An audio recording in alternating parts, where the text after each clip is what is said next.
Kid Cudi said that he believes Diddy broke into his Hollywood home and was behind the torching of his Porsche. At the end of that meeting, Kid Cudi described shaking Combs' hand and saying, "But let's talk about my car." And Combs said, "I don't know what you're talking about."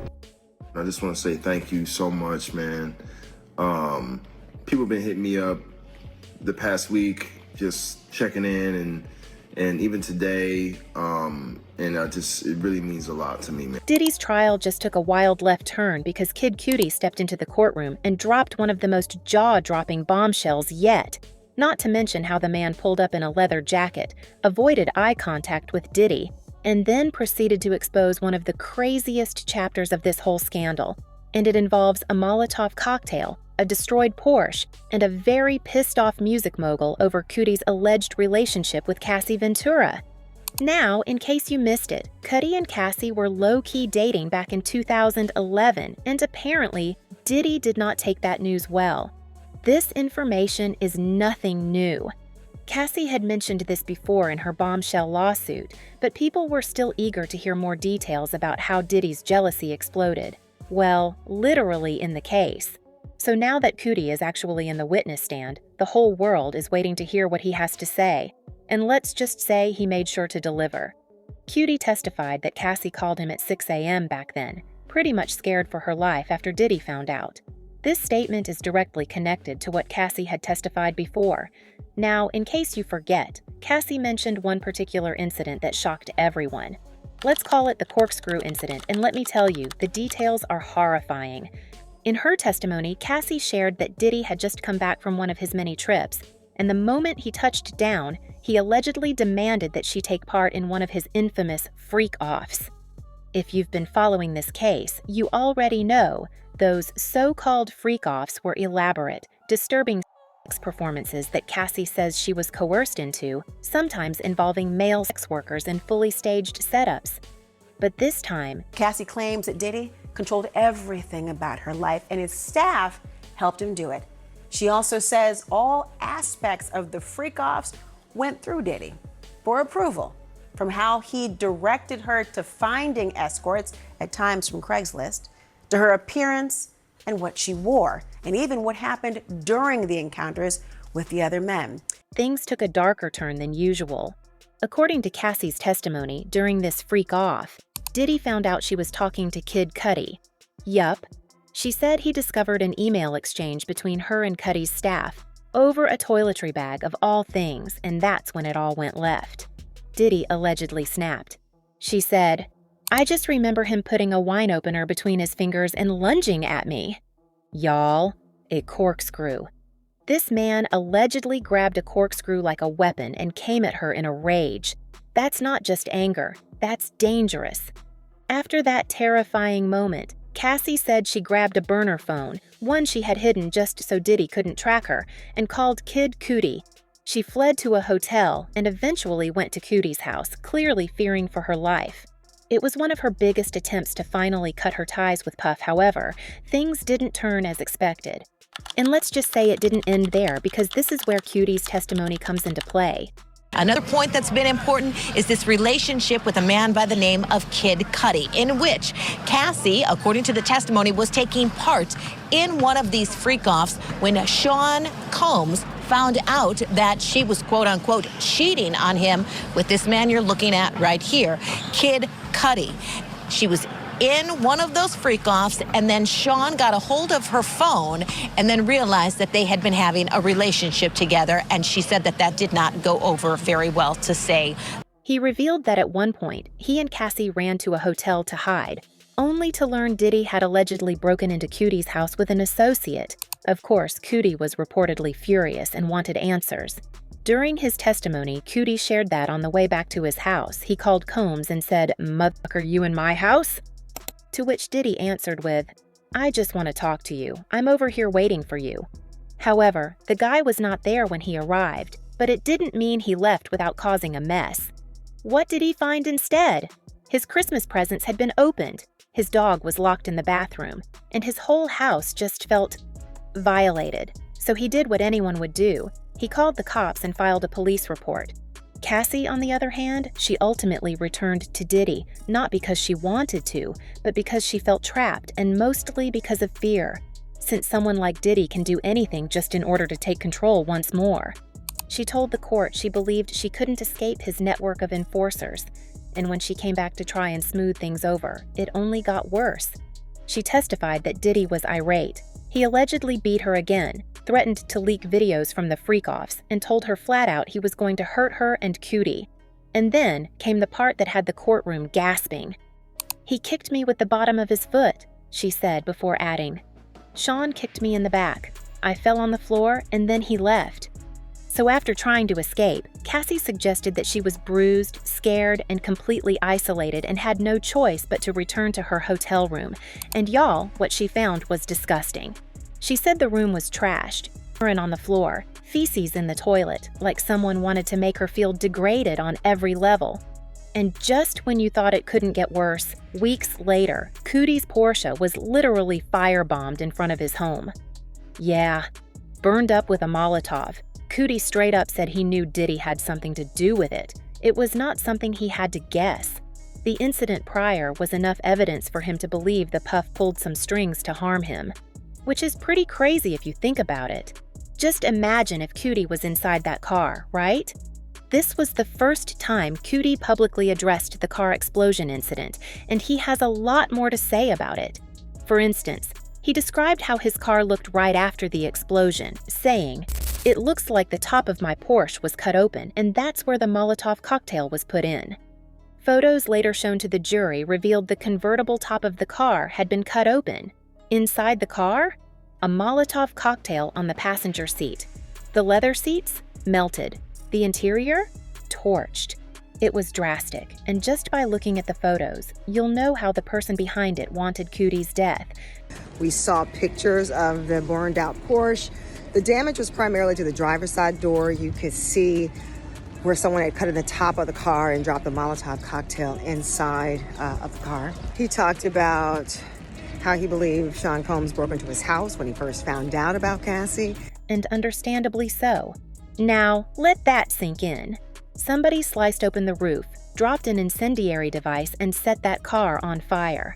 A fire department report would later confirm that the fire was set intentionally with an incendiary device.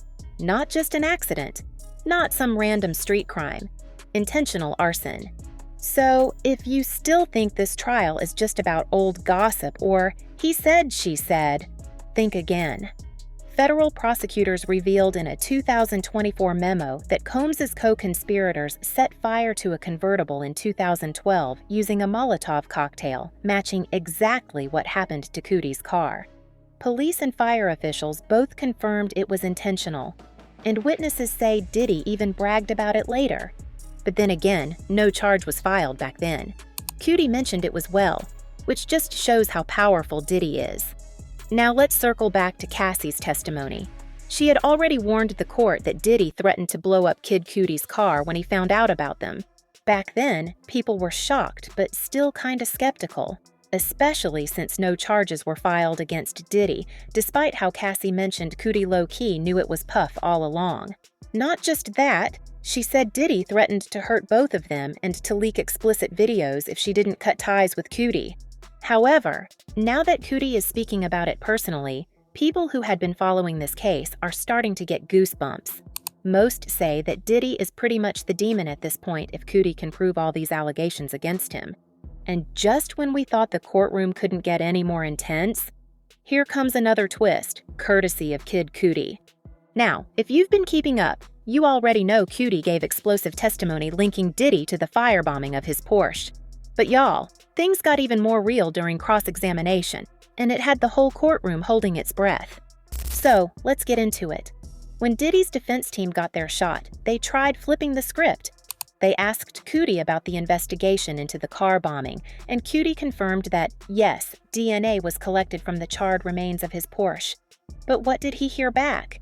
Nothing. Crickets from the authorities. No updates, no arrests. Not a single person was held accountable for the break-in or the fire. Then came the real kicker. Diddy's lawyer asked Cudi flat out, "She played you, right?" referring to Cassie. And y'all, Cudi said yes. Just like that.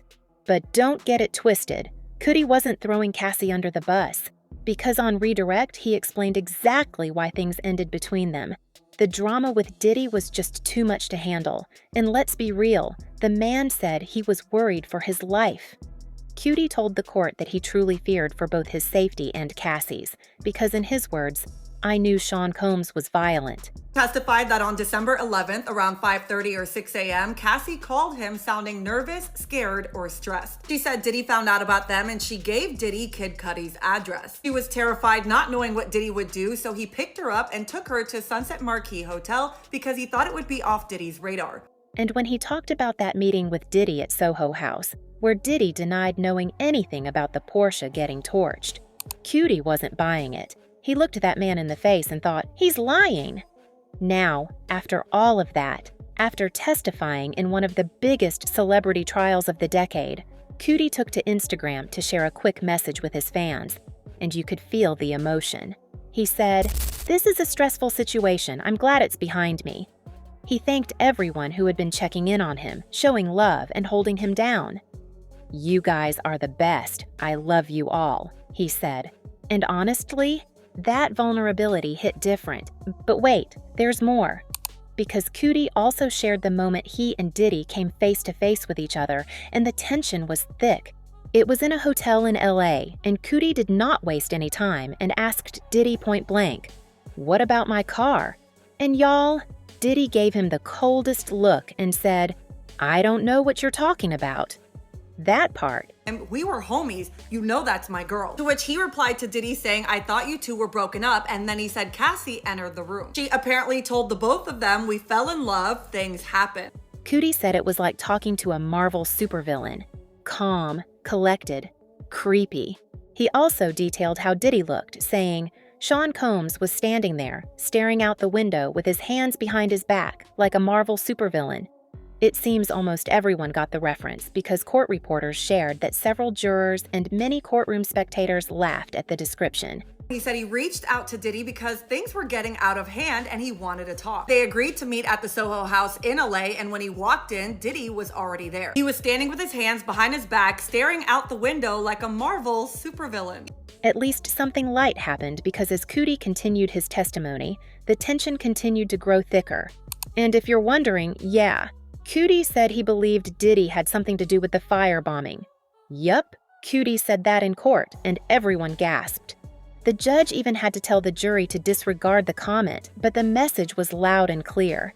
Cudi never had issues with anybody else at the time, just Diddy, which is a pretty crucial point, especially since the defense tried to play their cards and asked Cudi about Cassie. Now, we all know that Cassie is one of the biggest witnesses in this case, especially after she revealed so many details that could send Diddy straight to jail. During Cudi's cross-examination, the defense tried looking whole in Cassie's testimony. And how did they do that? They pushed Cudi with tight questions, asking him if he knew that Cassie was still with Diddy when she was dating him, suggesting that Cassie played him and that he was fooled, but this woman claims she was a victim. Legal experts pointed out that the defense knows how important Cassie's testimonies are. And again, testimonies are evidence. So, in order to take some weight from Cassie's testimony, they are trying to weaken her credibility. This was not the first time someone made nasty comments about Cassie and how she allegedly filed the lawsuit for something in return. Nope, this lady had been through a lot even after she separated herself from Diddy. Now, remember when Boosie jumped into the Diddy drama? While the world's been side-eyeing Diddy after Cassie's explosive testimony, Boosie decided to light up his IG and speak his truth. And it's got people heated. Boosie straight up said Cassie and her man, Alex Fine, are part of what he's calling a takedown of Diddy. Yup, Boosie thinks this whole situation isn't just about justice. It's about tearing down a powerful black mogul. So early this morning, Boosie posted this to his Instagram, and he basically said this: I think Cassie and her husband masterminded this whole takedown of Diddy and his money. I think her husband had been trying to get her to do this for years to Diddy, but she didn't want to do it because she knew what will come out. Then as a couple, y'all become broke. Now the plot becomes realer by the month. I think the last straw was the Diddy and Carisha relationship. When she saw Carisha with that sign supporting her man at the awards, that did it. A woman scorned is a dangerous, evil MF. He basically called out Cassie, saying she knew what she was getting into and was living that luxury lifestyle for years. Jets, yachts, red carpets, the whole nine. And now, Boosie's saying Cassie flipped the script because it's convenient. He even hinted that some of these accusations might be less about trauma and more about money. And y'all already know Boosie gonna say what's on his mind, whether folks like it or not. He said some of these women enjoy the perks, but now they want to act brand new like they didn't benefit from the lifestyle. Whew, but it didn't stop there. Boosie also called out the fake love in the industry. He brought up how Diddy thought Meek Mill was his friend, but when things got messy, crickets. Boosie said this is exactly why you can't trust everybody in the game, because when the feds show up and the headlines start flying, folks disappear. So yes, everyone is trying to paint Cassie in a bad light, but Cudi has different things in mind when he decided to take the witness stand. Also, let's not forget, during his testimony, Cudi also revealed that Cassie confided in him about how Diddy hit and kicked her, that she was scared, that the relationship was toxic and violent, and it bothered him, it haunted him. But during cross-examination, Diddy's lawyer tried flipping the script, painting Cassie as a manipulator who played both men. He even got Cudi to admit that she had told him she wasn't with Diddy, when in fact she was secretly using a burner phone to contact him. Cudi's response? He said he was in love with her. But the drama got too messy, too dangerous, and that's why they broke up, which is completely understandable. Like, not everyone wants to put their life in danger, right? Especially if you have to deal with someone like Diddy. Crazy, obsessive, and just straight up nasty. And just when you thought Diddy's trial couldn't get any messier, we just got a fresh serving of courtroom chaos, celebrity secrets, and hotel drama so wild it could be its own Netflix series. We're talking about candle wax everywhere, ghost names like Jackie Starr and Frank White, and a makeup artist's horrifying story that's got everyone shook. These two also testified alongside Cudi, and their statements are nothing short of surprising. And if you take into consideration their statement, Cudi's testimony will make so much sense. Because now, we have people who used to work for Diddy who allegedly saw all the nasty things Cassie had to endure during her time with the business mogul. So first up, let's talk about what went down at the L'Hermitage Hotel in Beverly Hills.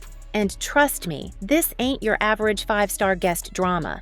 Frederick Zemmour, the hotel's general manager, took the stand and pulled receipts like a seasoned pro. And what did he reveal? Well, Sean Diddy Combs didn't just check into hotels, he moved in like a whole hurricane. According to Frederick, Diddy's guest profile was first created back in 2006. But here's the kicker, he wasn't always Sean Combs. Oh no, this man had aliases like Jackie Starr, Frank White, Frank Black, and Ryan Lopez. Like, who was he hiding from? Or better yet, what was he hiding? And that's not even the wildest part. Frederick said there were internal hotel notes warning staff that Diddy always spills candle wax on everything and uses excessive amounts of oil. Like, sir, what are you doing in there? Setting the room on fire and cooking with baby oil? One note even told staff to place the room out of order upon departure for deep cleaning. We also heard from the L'Hermitage hotel manager who said he had to charge Combs an extra $1,000 deposit every time they stayed at the hotel because there was always lots of candle wax on the carpet and oil to clean up. Another straight up said, please authorize an extra $1,000 when guest stays with us to cover any room damages.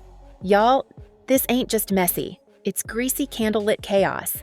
Now let's move over to Mila Morales, celebrity makeup artist and witness to one of the darkest nights in this entire saga.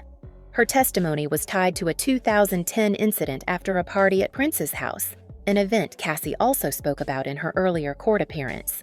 And what does Mila describe? Absolutely chilling. She said Combs stormed into the hotel room they were staying in after learning Cassie went to Prince's house without him. According to Morales, Diddy came in yelling, "Where the fuck is she?" then disappeared into a room with Cassie and slammed the door shut. Moments later, Morales says she heard screaming, like blood-curdling screaming. She said she froze, frantic, not knowing what to do. And when Diddy finally stormed out, Morales found Cassie bruised, battered, and completely broken. Swollen eye, busted lip, knots on her head. Y'all, it sounded like a horror film. And what's worse? On cross-examination, Mila admitted she didn't physically see the assault, but the aftermath? It spoke volumes. Next up, George Kaplan, Diddy's former executive assistant who worked for him from 2013 to 2015. And what did he see? George said it loud and clear. The reason he left the job was that he couldn't stomach violence anymore. George was granted immunity for his testimony, and once he hit the stand, he did not hold back. So George Kaplan took the stand for all but 30 seconds to get sworn in, and he was subpoenaed, he said. And if you don't know, he gets immunity for his testimony. Patriots, that means that he was part of some alleged criminal organization, and he is going to snitch. Snitchy, snitch, snitch, snitches get stitches. He said he saw Diddy physically violent toward Cassie and another woman, Gina. On one private jet ride in 2015, he witnessed Combs assault Cassie. It's day 9 of Diddy's trial, and his former executive assistant, George Kaplan, was back on the stand. And remember, he worked for Diddy from 2013 to 2015 and said he quit after witnessing Diddy putting his hands on Cassie. That happened in 2015 when they were on a private jet heading to Vegas, and George Kaplan had said he was 23 when he took the job, which would have made him about 25 when this happened. Later that same year, Diddy called him to the bathroom, and George found Cassie crying on the bed with visible bruises on her face. He didn't intervene. He didn't call the cops, but he says that moment stuck with him and haunted him, and it doesn't stop there. George also testified that Diddy once got so mad, he hurled apples, real or not, we don't know, at Gina, another girlfriend. It was that kind of anger, that kind of chaos. But here's the part that had the courtroom side-eyeing hard. Even after all that, Kaplan still texts Diddy on his birthday, still keeps in touch. He even said it was a once-in-a-lifetime opportunity and that he was grateful for the lessons. Like, sir, what kind of life lessons are you learning from flying apples and bruised partners? And get this. Throughout George's testimony, he kept making eye contact with Diddy. They were nodding at each other, smiling. It was like a weird moment of mutual respect in the middle of a federal trial. Creepy? Touching? Delusional? We'll let you decide. When you line all these testimonies up, a very disturbing picture starts to emerge. From the hotel managers cleaning up candle wax disasters and oil spills, to terrified assistants, to makeup artists watching a young woman break down in a luxury suite. It all points to a pattern of secrecy, violence, intimidation, and control. And what's wild is that this is just the beginning. We're still early in this trial, and the witness list keeps growing. Prosecutors are building a case that Sean Diddy Combs used his power, his money, and his connections to silence people, cover up violence, and keep his image squeaky clean while chaos raged behind closed doors. Meanwhile, the defense is saying, yeah, he's a little wild. Yeah, he's into some things. But a federal criminal? Nah. Basically, they're trying to paint him as flawed but not dangerous. Passionate, yes, but not abusive. This is in the same note as their previous statement, saying that the video CNN posted was edited, and thus showing Diddy in a bad light. However, now everyone was convinced by that statement. Legal experts and people in the industry alike questioned the relevance of the matter. Same with how the judge questioned the relevance of the photos they presented during Cudi's testimony. On the same day, Diddy's team alleged that Cassie's career did not suffer when she left Diddy. They even presented some glam shots of the singer just to prove their point. Now, you might be asking what the relevance of these photos is. It's the same strategy with the text messages. Basically, they are trying to counter Cassie's status as a victim, especially now that Cudi mentioned how Cassie had mentioned how Diddy allegedly beat her and how she was a victim in the relationship.